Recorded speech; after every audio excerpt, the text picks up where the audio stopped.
Un monde, une société, une ville. Autrement dit, un moton d'humain qui se marche sur les pieds à longueur de journée.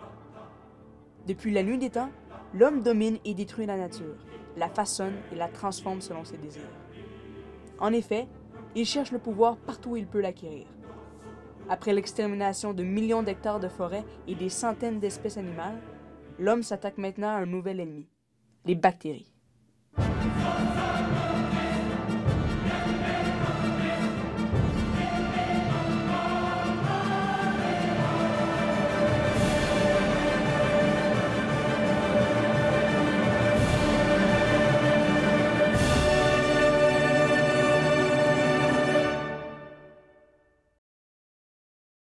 Le balai, la guenille et le détergent sont devenus nos meilleurs amis.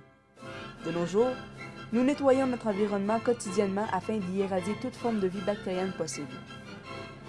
Et pourquoi? À cause de la peur de la contamination.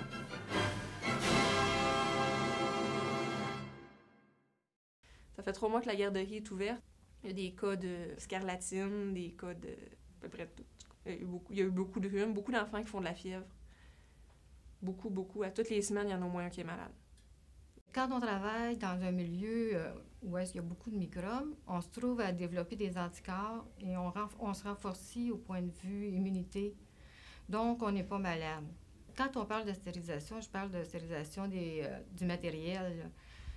C'est nécessaire que tout le matériel soit stérile pour éviter la contamination. C'est une protection pour le patient parce que ça évite la contamination entre chacun parce que c'est tous des patients qui ont le système immunitaire affaibli, donc qui sont susceptibles de contacter plus facilement une maladie qu'une personne en bonne santé. C'est sûr que dans le milieu hospitalier, on se lave les mains souvent et on se lave les mains après chaque quasiment acte qu'on fait avec un contact avec un patient, autant que possible. Dans certains départements, où est-ce, mettons, les greffes osseuses, où est-ce qu'on a besoin de plus d'asepsie, là, on se lave les mains, je dirais jusqu'à 2000 fois par jour et plus. Quand on change les couches, il faut mettre des gants. Il faut désinfecter la table à langer avant, après. Il faut laver nos mains avant et après, et celle de l'enfant aussi. Les jouets sont désinfectés au minimum une fois par semaine dans tous les locaux. Mettons que j'ai donné la collation, j'ai nettoyé la table après. Les enfants, ils ont joué à terre toute l'avant-midi. Avant de donner le dîner, il faut que je nettoie la table pareil. Il n'y a personne qui s'en est approché de la journée. Mais il faut la nettoyer quand même. Mais à quoi ça rime tout ça? Le savon est-il si nécessaire?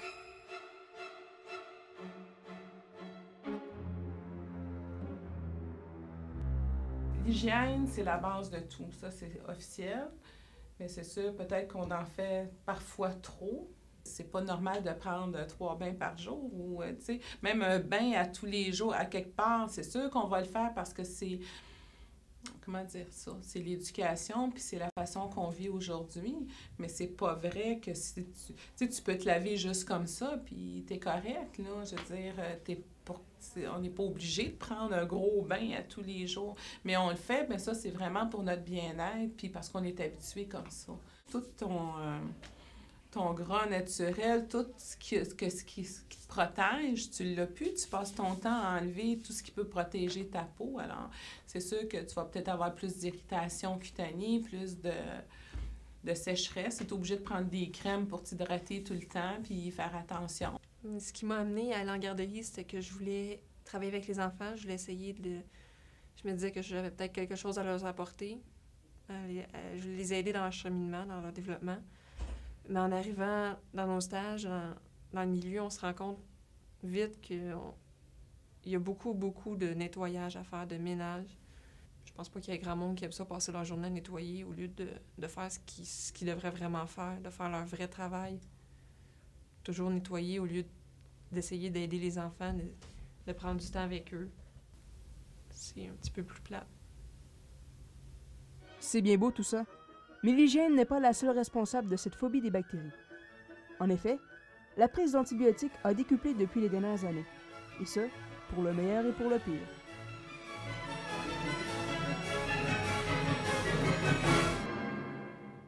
L'antibiotique comme tel, ça a venu à aider beaucoup à guérir beaucoup de problèmes, là. Sauf que là, Souvent, la première chose qu'on va penser, c'est de prescrire des antibiotiques. Puis ton corps, à la longue, d'avoir ça, il ne réagit plus à ces antibiotiques-là. Puis là, ça arrive que maintenant, il y a des bactéries qui sont multirésistantes.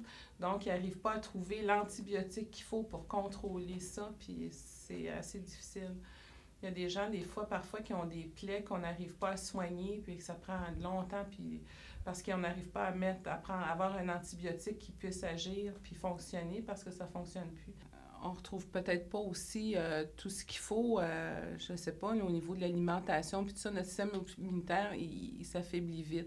Mais il s'affaiblit vite surtout parce qu'on commence jeune à donner des antibiotiques. Là. C'est pas, en tout cas, moi, pour ma part, là, je te dis que si tu as un enfant malade, jeune, ça prend pas de temps qu'il donne des antibiotiques. Dans les locaux, on a une bouteille de Tempra pour chaque enfant.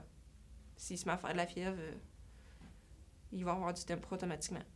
Je regarde ma mère qui a 73 ans, si elle va chez le médecin, puis qu'elle a un mal de gorge, puis qu'une toux qui dure depuis trop longtemps, antibiotiques, ça c'est officiel.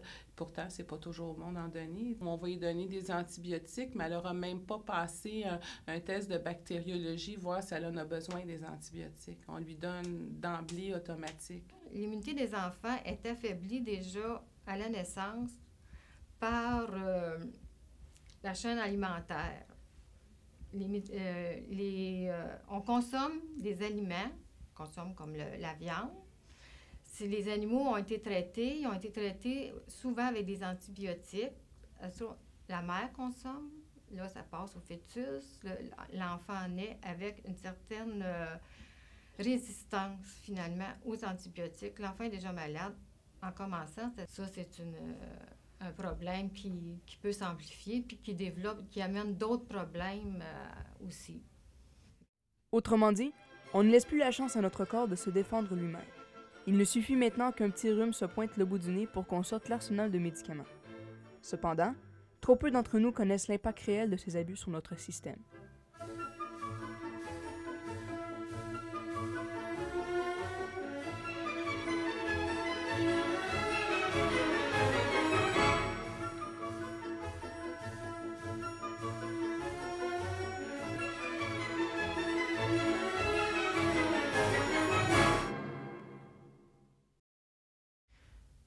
Ben, les gens pense qu'ils vont de plus en plus s'isoler, se mettre dans une sorte de bulle pour essayer de s'éloigner des microbes des autres. Mais ça va affaiblir leur système immunitaire de s'isoler comme ça. Il faut être en contact avec les bactéries si tu veux être capable, si ton corps veut être capable de les reconnaître puis d'être capable de lutter contre. Si tu n'as jamais été en contact avec rien, ben ton corps il se défendra pas contre rien. C'est-à-dire, quand tu as un vaccin, on te la transmet, la maladie, puis là, après ça, ton corps la reconnaît, puis il peut lutter contre ça. Je dirais que c'est peut-être trop aseptisé comme milieu, les garderies, parce que les enfants qui rentrent en garderie, ils tombent tout le temps malades. Je pense que si ils font pas d'anticorps quand ils sont jeunes, ils vont être encore plus portés à être malades. Puis il y a beaucoup d'enfants qui vont faire de l'asthme. Il y a beaucoup d'enfants qui font de l'asthme en garderie. Il y a beaucoup d'enfants avec des allergies. Il y a des parents qui veulent pas que leurs enfants lavent les mains trop souvent. Il y a des parents qui veulent pas, il y a des parents qui le savent. Il y a des parents qui travaillent dans le milieu. Ils voient comment c'est. Donc, mais tu peux pas faire grand-chose parce que c'est les normes du gouvernement. Si tu veux ouvrir un milieu, tu n'as pas le choix. S'il y a un inspecteur du gouvernement qui passe et qui voit que tu ne respectes pas les normes, ton milieu est fini et tu es fermé. Je dirais que même si tu te mets dans une bulle, la bactérie est quand même à l'extérieur. La minute que tu vas mettre le pied dehors, elle va être là. Il ne l'élimine pas. Je dirais qu'il essaie de vivre dans un monde aseptisé. Ça serait de mourir parce qu'on a besoin de vivre avec les bactéries de toute façon. Puis il va toujours en avoir, puis il va toujours en avoir des nouvelles. Puis, je veux dire, on peut faire attention, on peut se protéger le plus de notre connaissance, mais on va toujours avoir une nouvelle bactérie ou une nouvelle souche qui va se former puis qu'on n'arrivera pas à contrer. Les gens sont maniaques avec la propreté. Ils veulent trop pousser trop loin. La société devient maniaque. En conclusion, nous sommes tous emprisonnés dans une bulle aseptisée. Cependant, les bactéries sont nos amis. Nous vivons et vivrons avec eux pendant plusieurs millénaires. Apprenons donc à les aimer.